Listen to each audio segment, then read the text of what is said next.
What can be done about uneven under-eye correction? My right eye has a deep channel. My cheek and under-eye filler, Restylane, on the right side of my face is not the same as the left. Under my right eye is a deep channel, indentation. The doctor cannot seem to make the correction match. People keep asking if I'm tired due to the indentation. Any suggestions? Thank you for your question.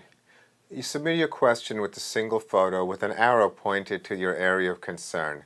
And you're stating that the under-eye correction that you had with filler is unequal and your doctor is unable to fix it. And so you're looking for some guidance as to what to do to help your current situation. Well, I can certainly share with you my approach to patients like yourself, of course, without the benefit of other views and, of course, a physical examination, but I can certainly give you a perspective that I help counsel my patients on in dealing with this type of issue.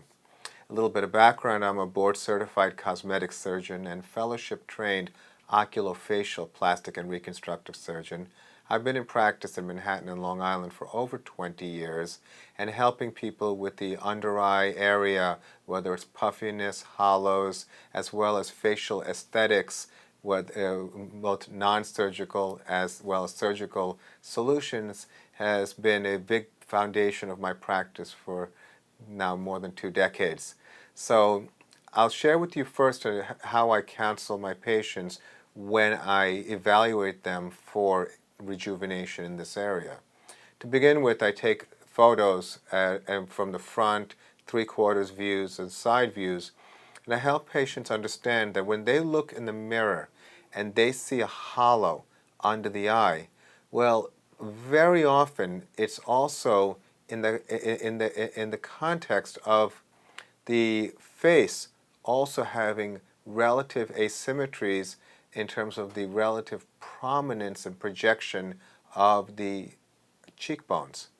And that's a very important factor, because when I look at the eyes, I don't just look at the eyes, I look at the eyes as they relate to the cheek area.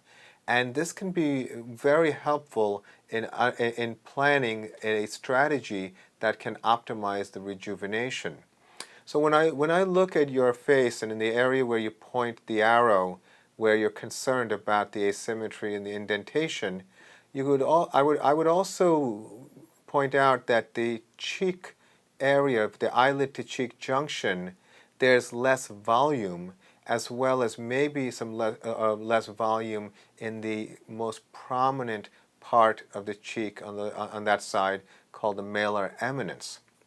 So I help educate my patients about this, because when you do a filler like a Restylane into the tear trough, which works extremely well, if there is no support in cheek volume, then it's that filler is like sitting on a ledge, and you can have these elevations, relative indentations.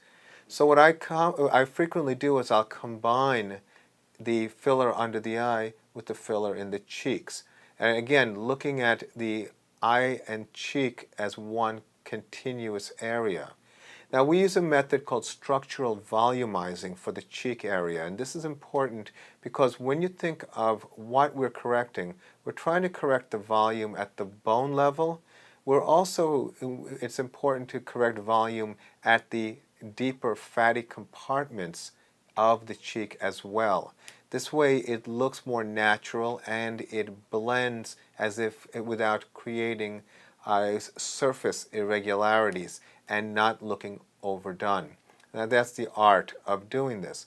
Now that's a suggestion I think for you to explore, is that not to necessarily just keep adding volume along this rim, but to also consider augmentation in that cheek area to balance out with the other side.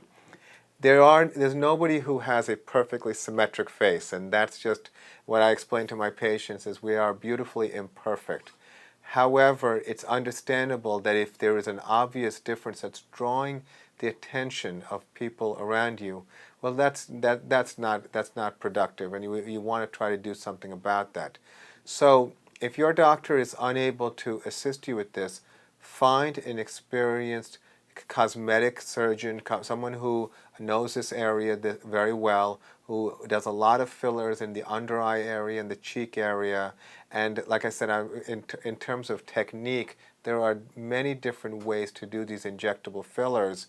And I feel, of course, the way I do these procedures with blunt cannulas and my understanding of anatomy as a surgeon has given me a certain perspective that's different than someone who hasn't operated in this space, people who are coming from essentially a more superficial level, not naming specific specialties directly.